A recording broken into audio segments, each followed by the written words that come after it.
Good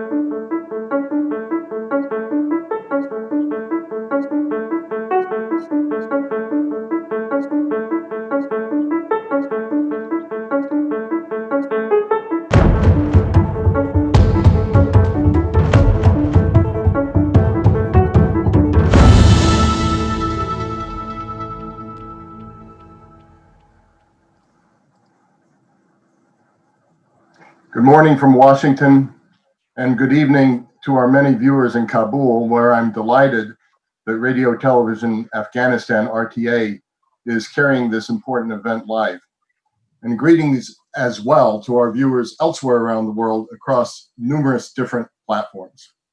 I'm Fred Kemp, I'm President and CEO of the Atlantic Council. Welcome to the Atlantic Council front page, or hashtag AC front page, our premier live ideas platform for global leaders.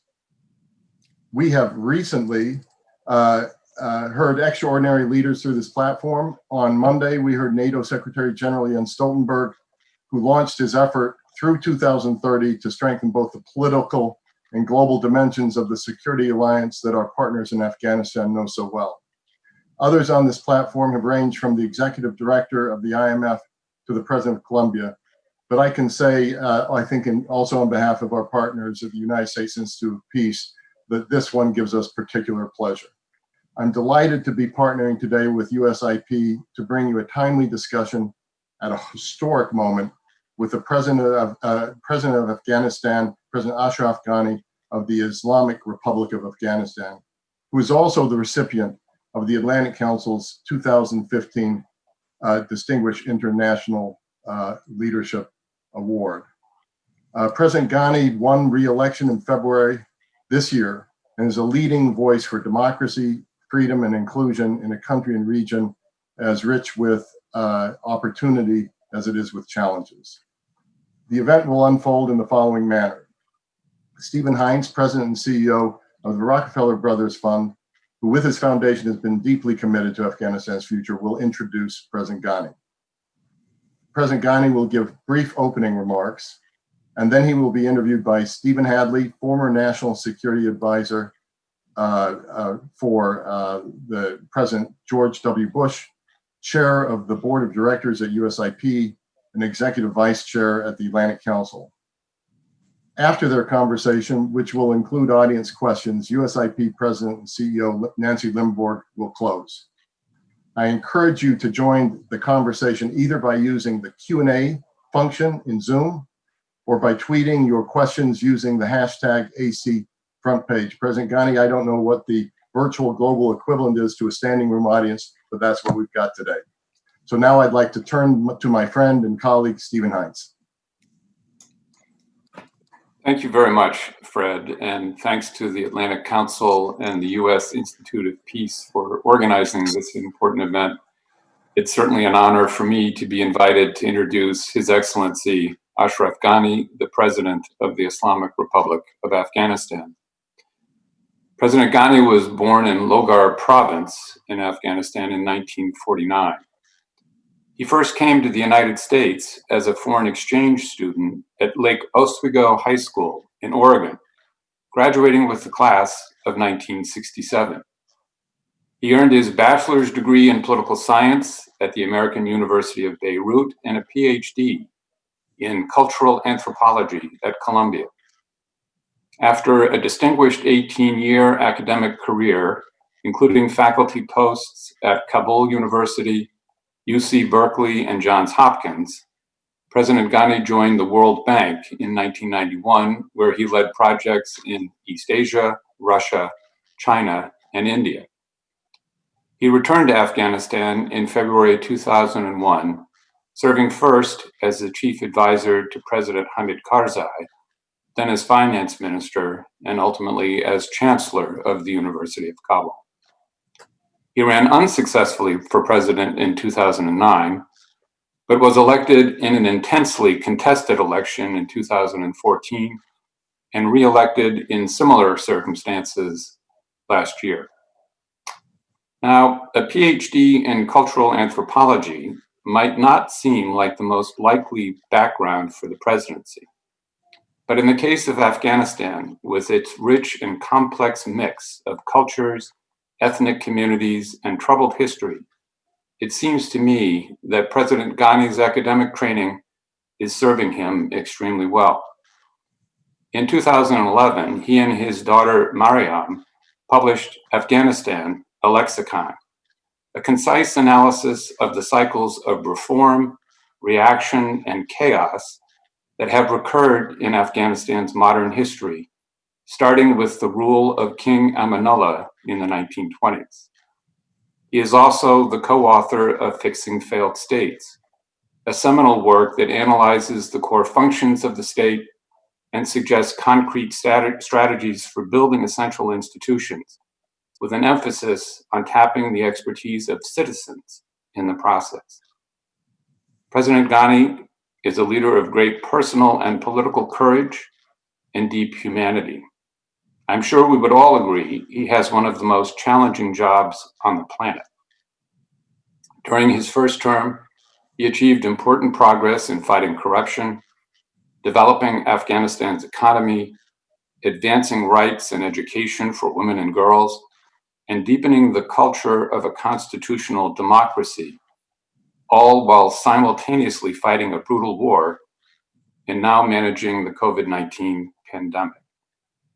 As he starts his second term, Afghanistan stands at a crossroads.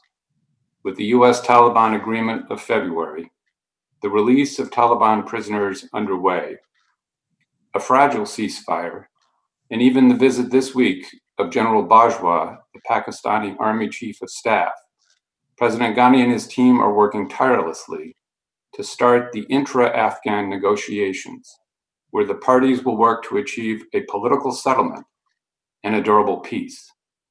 The challenges are enormous. President Ghani, a very warm welcome to you. Thank you for joining us today at this critical time for your country.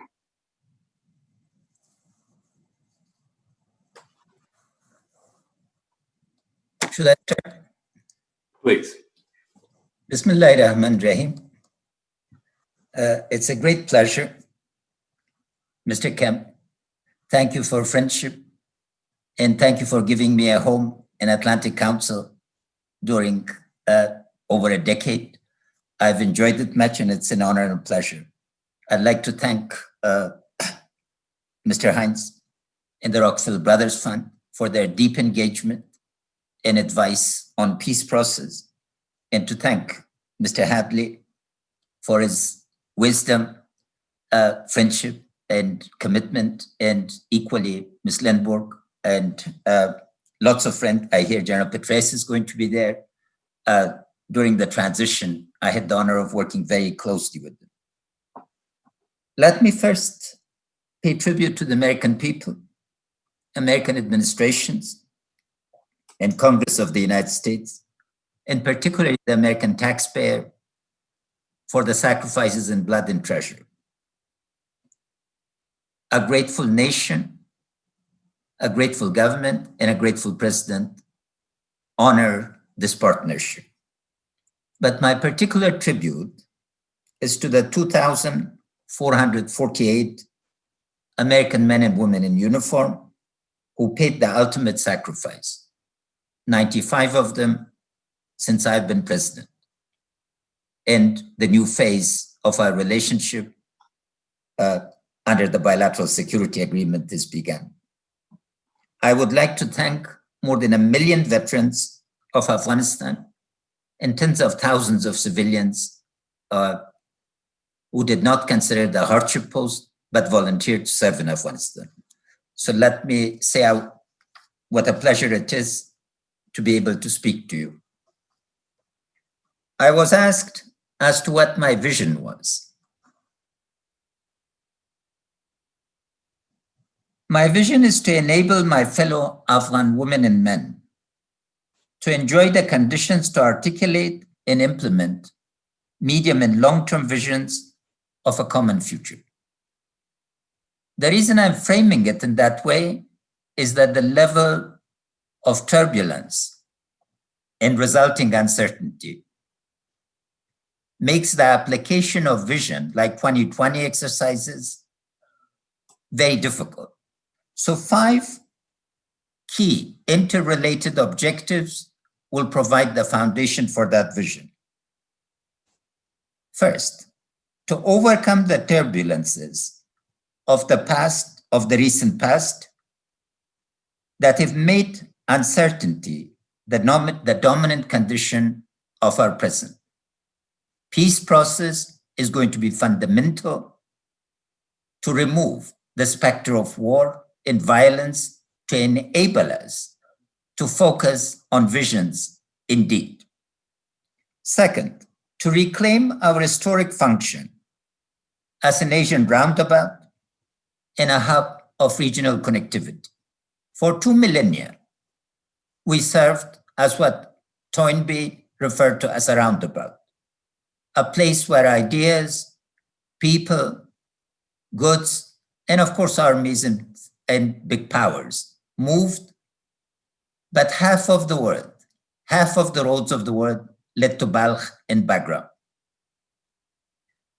Reclaiming that past, and also Fred Starr's wonderful work, Lost Enlightenment. We were the center of a tolerant Islamic civilization that was second to none during our gold age.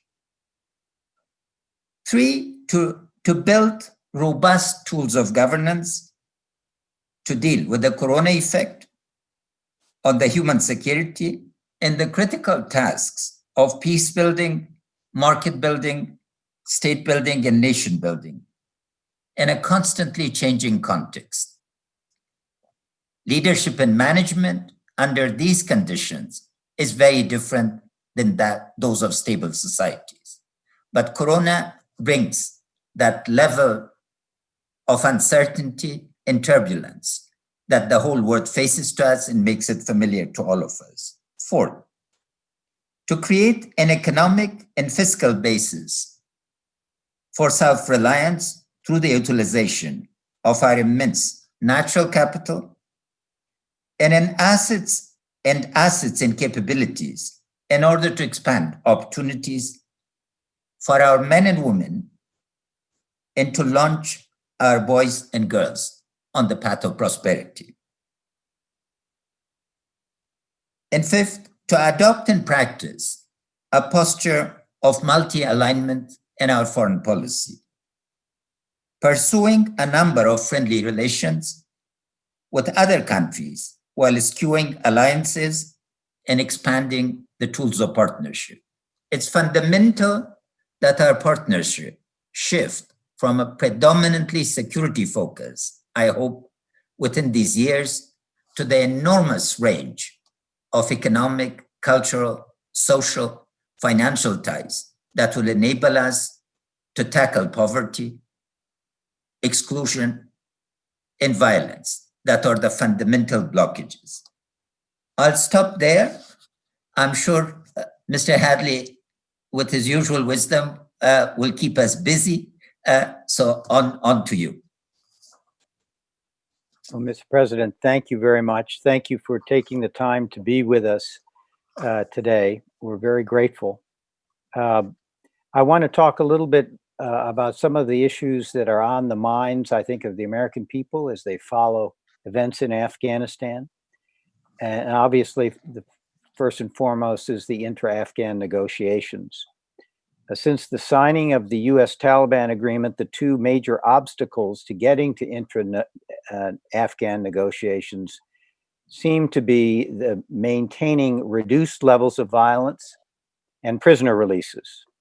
And we were pleased to see the 3-day ceasefire over Eid, and I understand that violence levels have been somewhat reduced since then.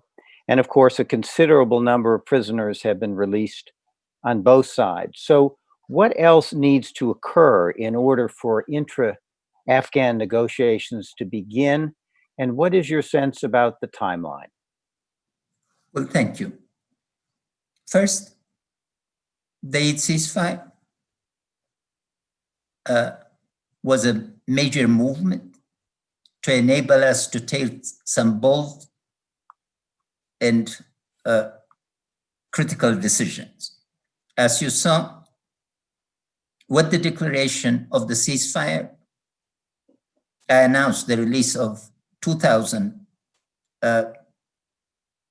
Taliban prisoners and managed to release 1,000 within 2 days. I think the final numbers by the two teams, we have a Taliban team in Afghanistan present that are checking the numbers. Today, we should have reached or crossed the 3,000 figure.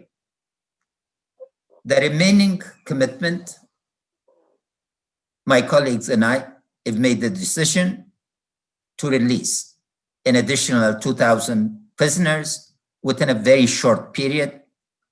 We will announce the date soon.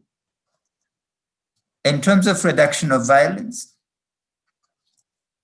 there has been reduction, but the casualty figures still average around 60 to 70 a day. The number of fatalities, unfortunately, are averaging 30.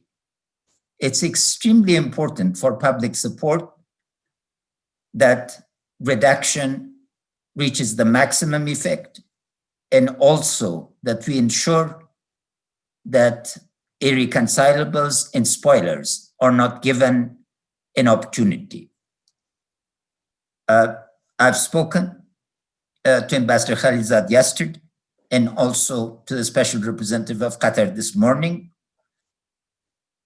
I think now we are on course, and next week we should be able to inform the world of the next step. That would be. I'd like to state for the record that the United States and Afghanistan are completely aligned. I express my appreciation of Secretary Pompeo and Ambassador Khalilzad, who have had a very constructive discussion with us on the end state of a sovereign, democratic, united Afghanistan at peace with itself and with the world. And getting to peace is my absolute priority. And I hope that we will be able to make use of a window that is rare. There is a window of opportunity. And I'm very pleased that General Bajwa visited us on the 9th and has also indicated support for this end state of a constitutional, democratic Afghanistan that would serve as a center of a hub of trade, energy, and connectivity. And we feel that we've come to the closest alignment with Pakistan in terms of discourse. We hope that we will be able to turn this into opportunity for alignment. And furthermore, we have both agreed that countries develop within regions, and the immense opportunity that India presents is extremely important. Our multi-alliance means that our territory will not be used against any of our neighbors or friends or other countries. With this, I think that the obstacles are diminishing. The coalition for peace is increasing, and the coalition against peace is diminishing.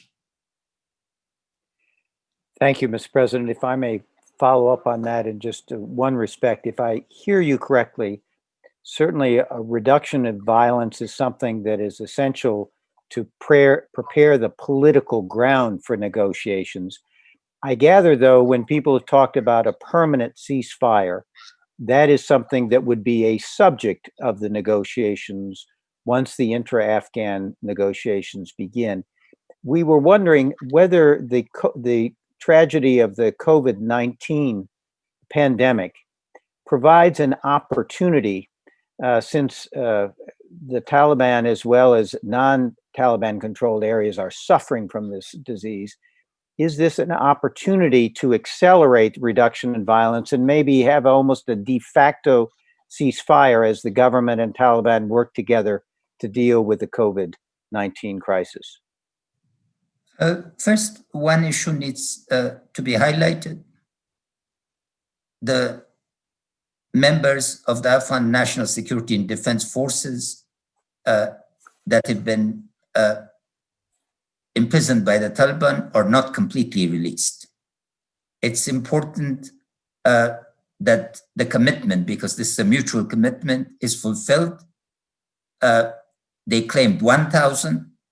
The number keeps shifting, but we need clarity regarding the fate of those that are with them and assurance that the last person remaining with them is released. The humanitarian situation requires joint action. COVID is a hyper event. The word before and after COVID are not going to be the same. Everybody is hit. We are now gone. We envisioned 5 phases: awareness, diffusion, adversity, relief, and recovery. We know the phases, but not the duration, because each country. We are now in the phase of adversity.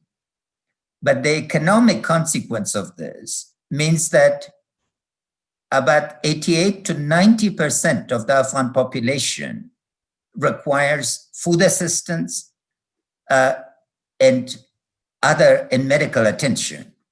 A humanitarian ceasefire is urgent to enable us to provide services to every Afghan.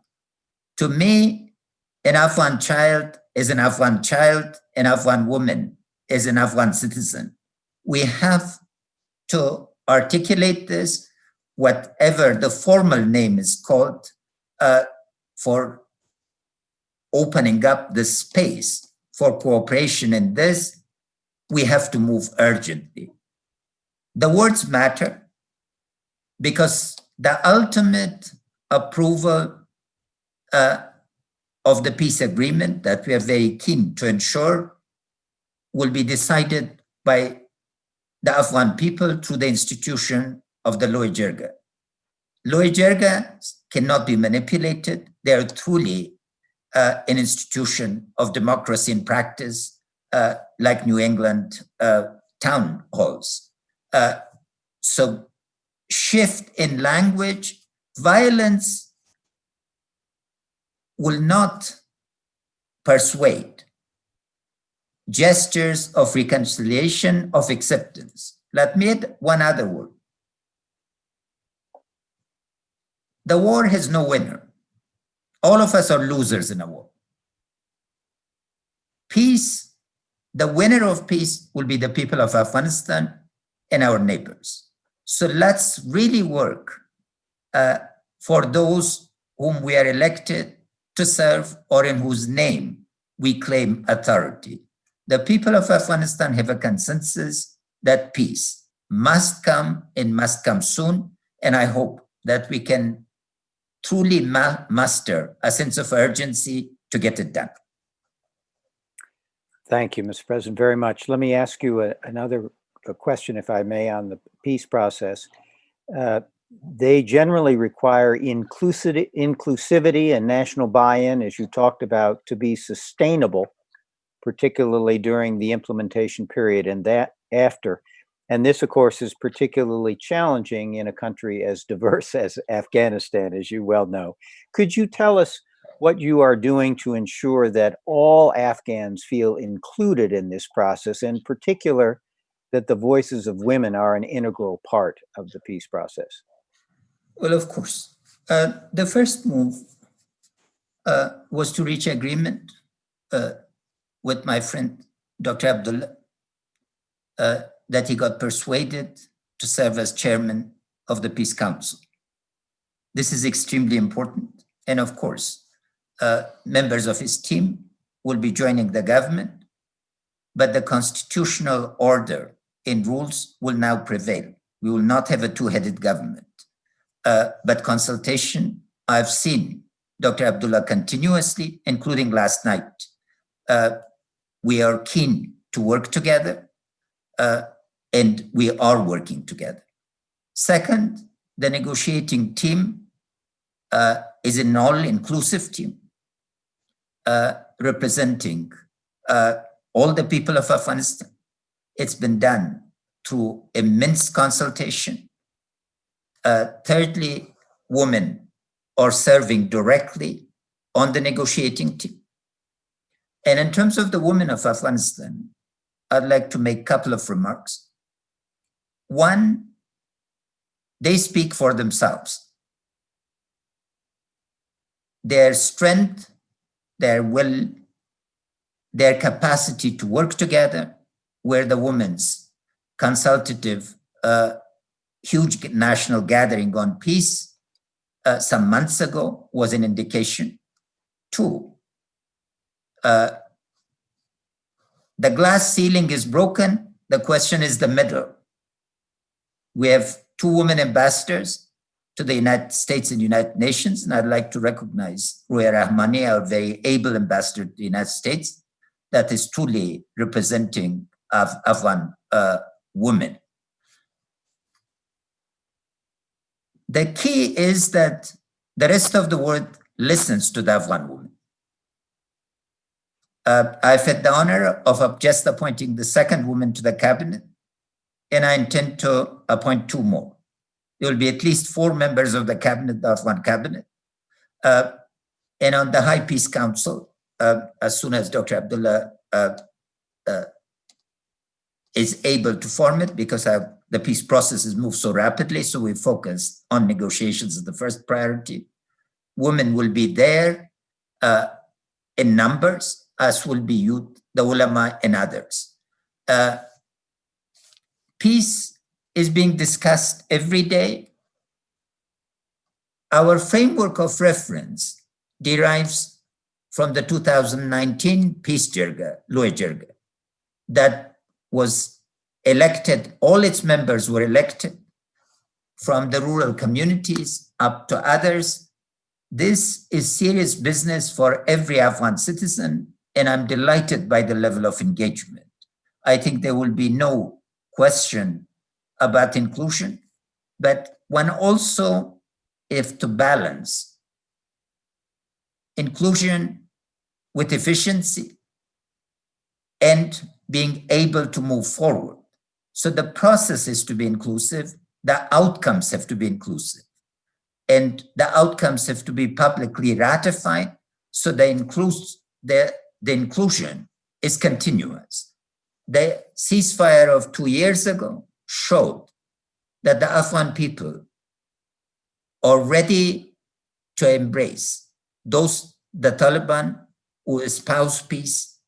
The Taliban are a part of reality of Afghanistan, and its force is no longer the instrument, the prime instrument for bringing stability to Afghanistan. We must bring this to an end politically, and I hope that then we'll be able to face the hard task of implementing agreements. So the agreements that we enter must also be implemented.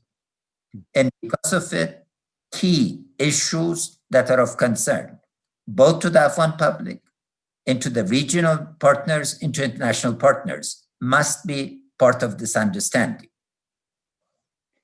Thank you. One last question for me, and then we're going to go from some questions to our audience. And my last question is this. There have been press reports here in the United States that President Trump is considering further drawdowns of U.S. troop levels in Afghanistan before the end of the year. What impact would such drawdowns have on the prospects for peace and on the security situation in Afghanistan? Well, first, this is the sovereign decision of the United States. I've always indicated that the sacrifice in blood and treasure is immense, and we appreciate the partnership. regardless of the decisions that are made. Scenarios are always discussed, so one has to understand that this is not the first time that those scenarios are being discussed. Yesterday, General McKenzie, the head of CENTCOM, said the conditions were not right. The key framework is a condition-based approach. So what would be important is to have a dispassionate sense of those conditions. Our imperative now is to conclude peace as soon as feasible, but a sustainable peace. I think that again will be an important issue. Second, the Afghan security forces have not been defeated. They are committed to the nation and to the democratic order. God forbid, if violence resumes, we'll be able to defend ourselves. But our commando forces that I managed to double, in special forces and air force that we managed to triple, are key pillars of survival and ensuring constitutional order. But we hope that a condition-based approach would be explored. Professor Kortzman, excellent set of papers, demonstrate that the cost of war has been in blood since I've been president, has been reduced. Still, less than 100 is a tragedy, but compared to before, the cost in blood has been reduced and the cost in treasure has been reduced immensely. Part of the press reporting on the cost of war is that they don't unbundle Navy, Air Force, a lot of other things are also covered under the cost of Afghanistan. So Professor Kortzman, very long academic paper should be distilled and shared. Thank you, Mr. President. We're now going to go to 3 live questions from participants. Then we'll go to some questions from social media. The first question will be from Senator Kelly Ayotte, former United States Senator, and one of 3 co-chairs of the Afghan Study Group, of which you are aware. Senator Ayotte. Thank you, Mr. President. It's good to have you with us. I wanted to ask, 5 years ago, you visited Washington, and I had the honor of attending your very eloquent address to a joint session of Congress. I wondered, if you visited Washington today, what arguments would you make to an increasingly skeptical Congress about having the U.S. Stay engaged and involved in Afghanistan? Well, thank you, Senator. It's an honor to interact with you, and thank you for serving on the congressionally mandated Afghanistan Task Force. I look very much forward to benefiting from your wisdom and judgment. Whenever I have asked a high-ranking member of the security or defense or intelligence in the United States as to where Afghanistan fits in terms of national interest, the answer comes Homeland Security. I'd like to pay tribute to my good friend, General Petraeus, that now I see being present. The argument is on the following lines. First, is engagement in Afghanistan been positive in terms of Homeland Security or not? 2, the reduction in the number of troops. General Petraeus commanded over 130,000 troops and over 650,000 contractors. 8,500 in comparison to that, plus counterterrorism. 3, what is the threat of terrorism? Is that threat eliminated or is that threat present? We do not ask help for Afghanistan. I would be asking Congress is how it perceives its interest and how Afghanistan fits within those interests.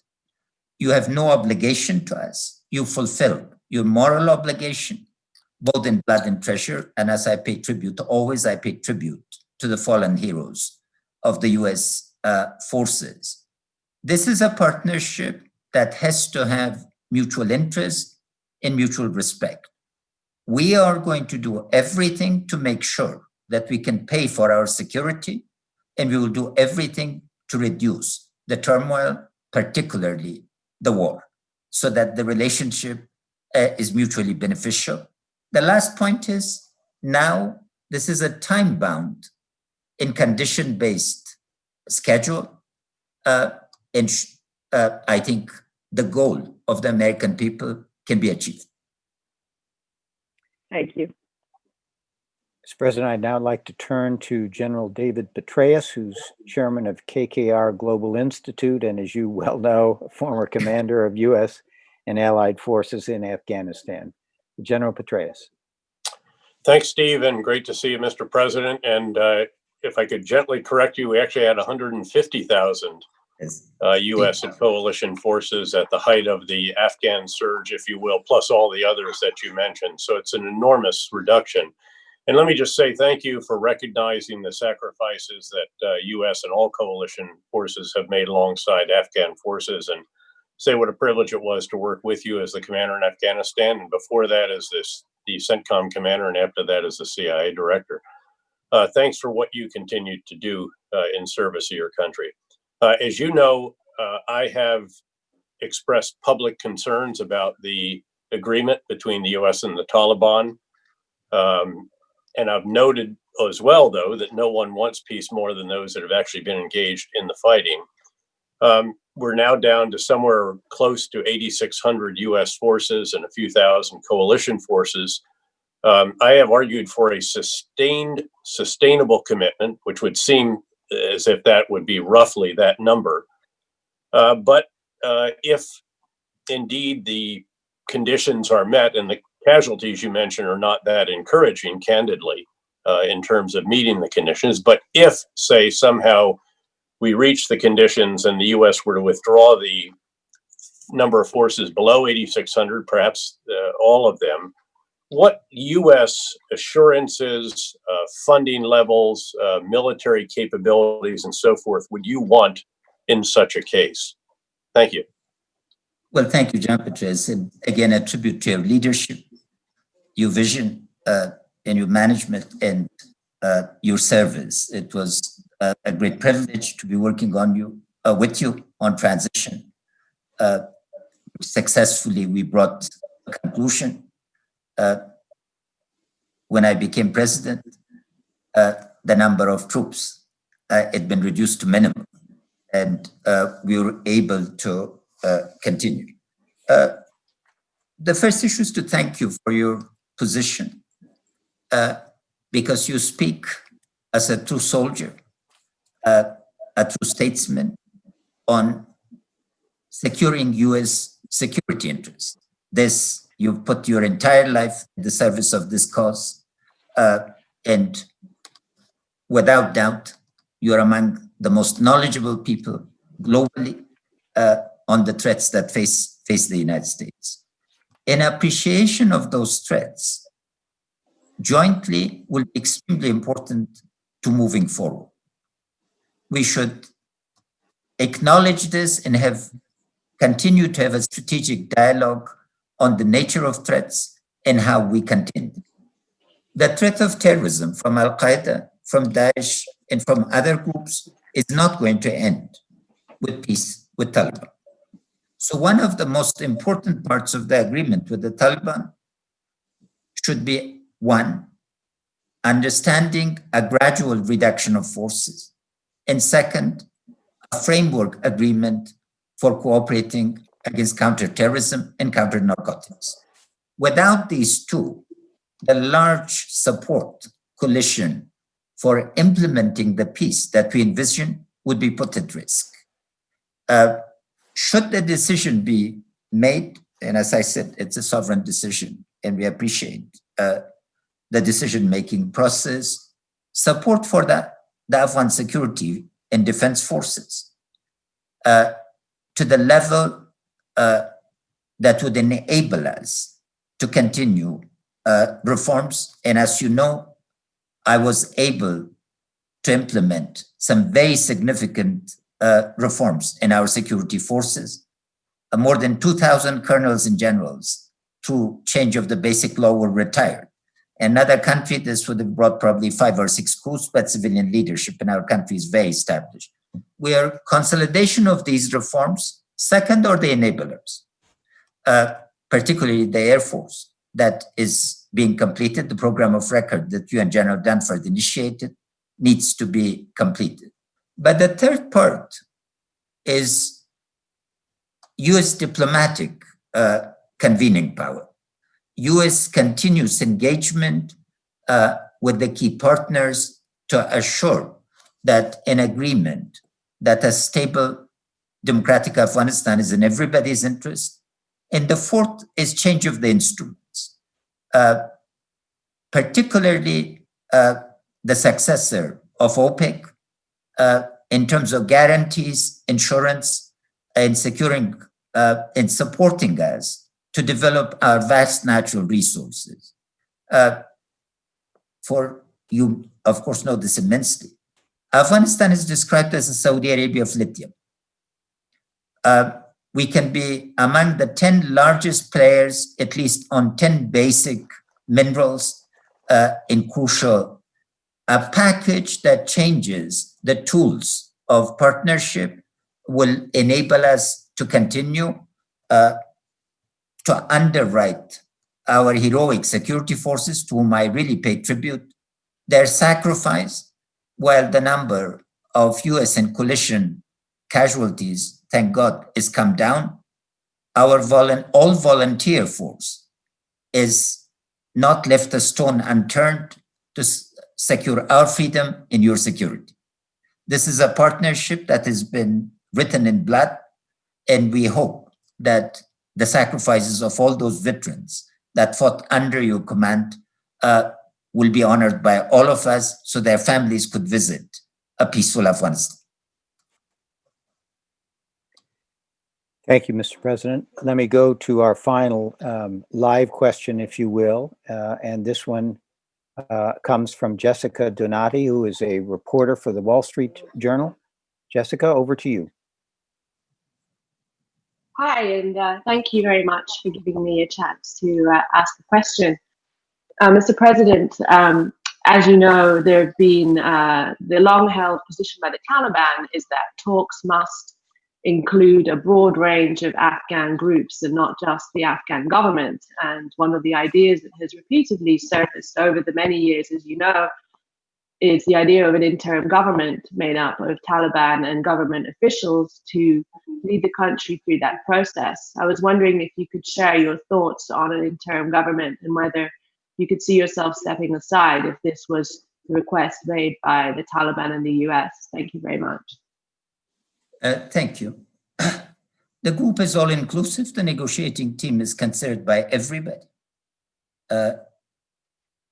both region and global partners, as well as the United States. We've put together an incredibly inclusive team, and the team will speak for Afghanistan.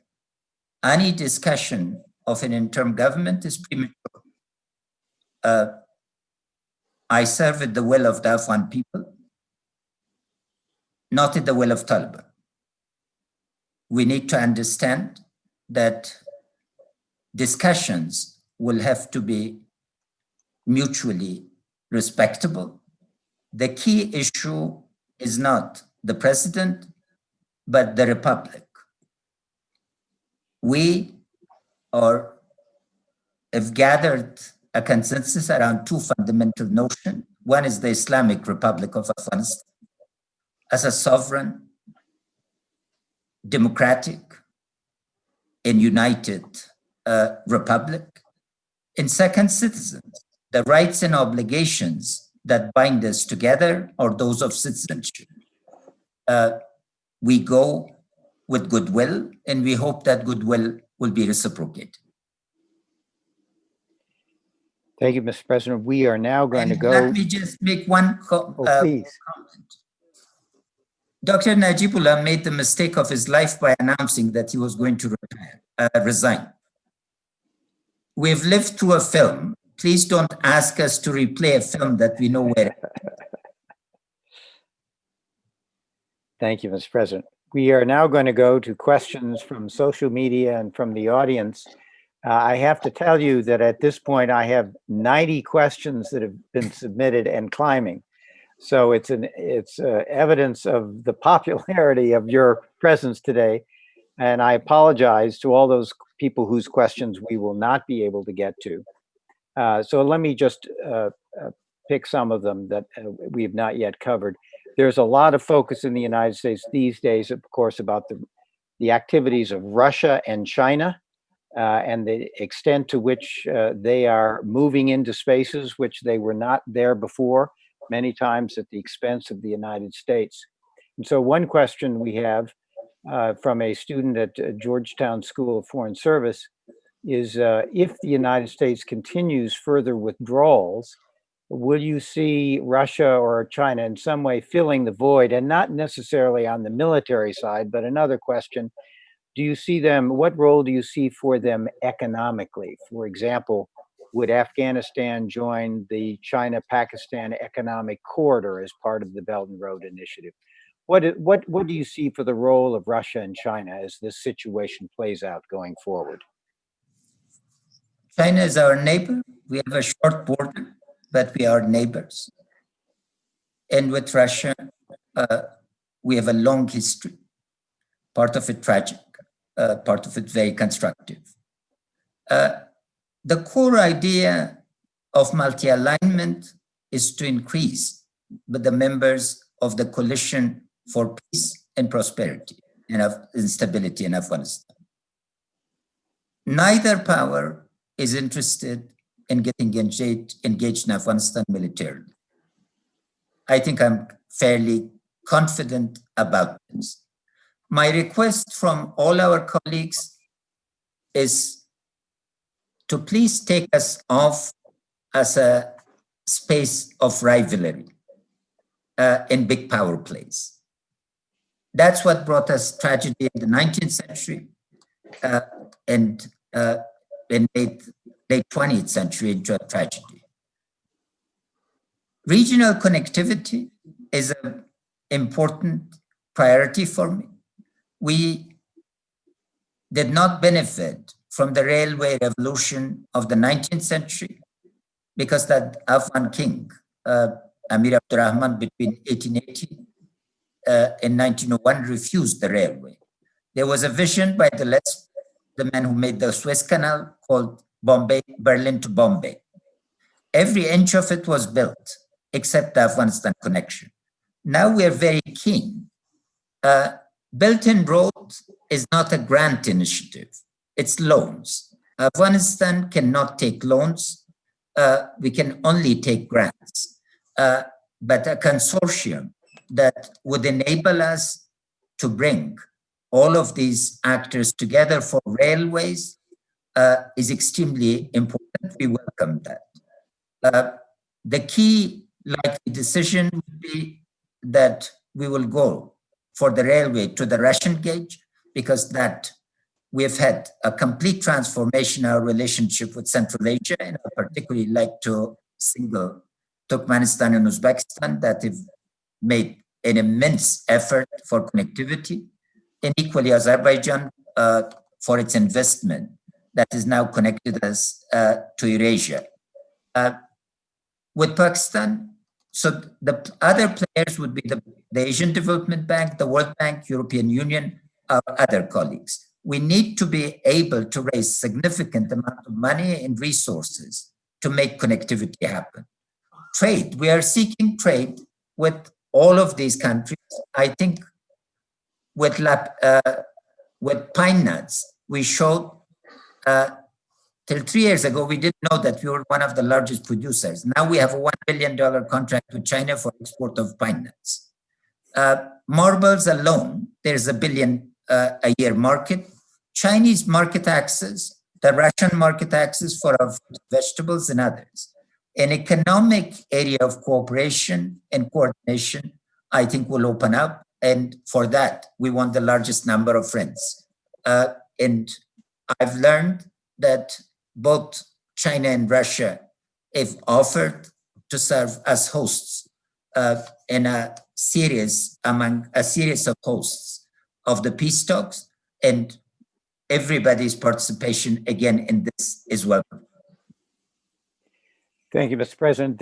I'm getting a lot of questions about the preservation of the rights of women and the gains that women have made in the last 18 years. Also, the protection of minorities, Hindus, Sikhs, Christians. These are protected in the Constitution.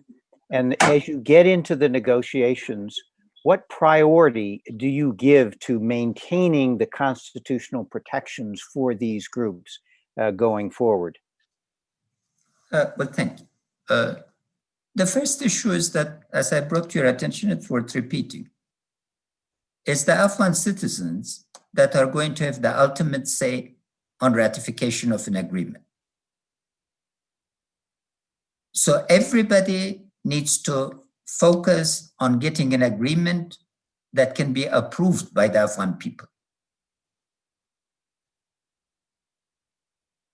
We are an open society and a truly debating society.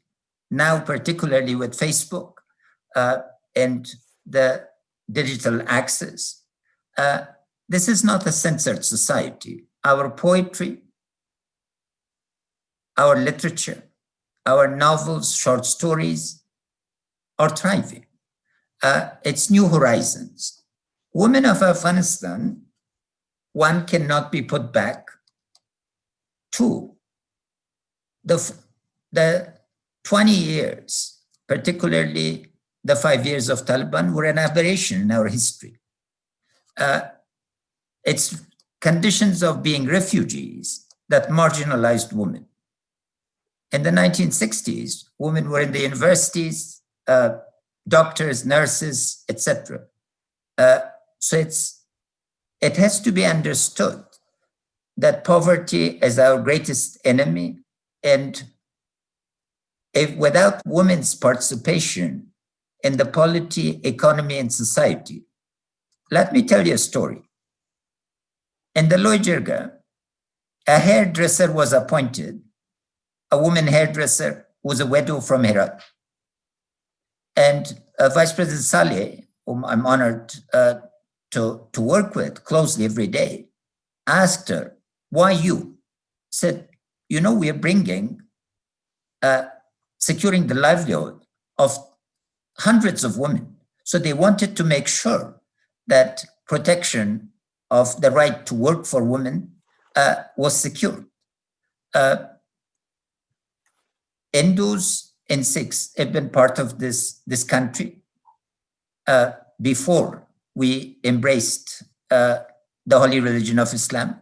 There was a very significant Hindu population. Kabul, one time, more than 1,000 years ago, and others.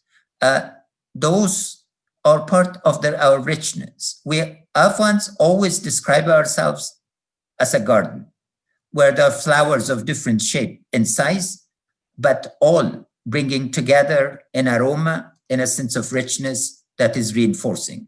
Our diversity is an immense strength and only can thrive in the context of a democratic order where we build bridges and not separate.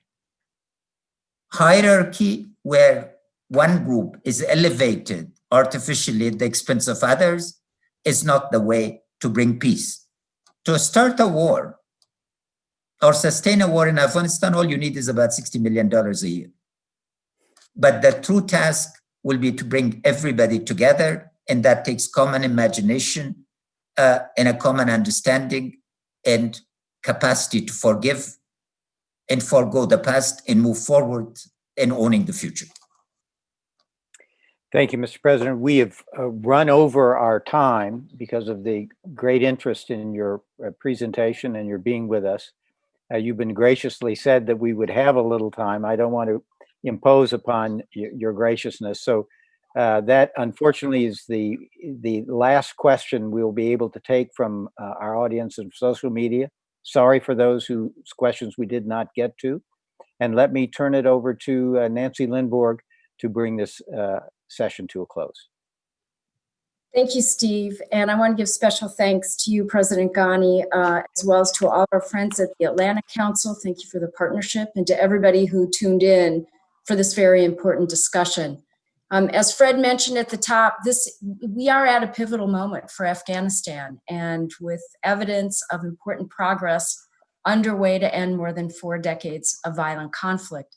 President Ghani, we appreciate your joining us to share your very detailed, comprehensive vision of how to forge a pathway to sustainable peace, and especially how to seize this moment in the midst of a global pandemic.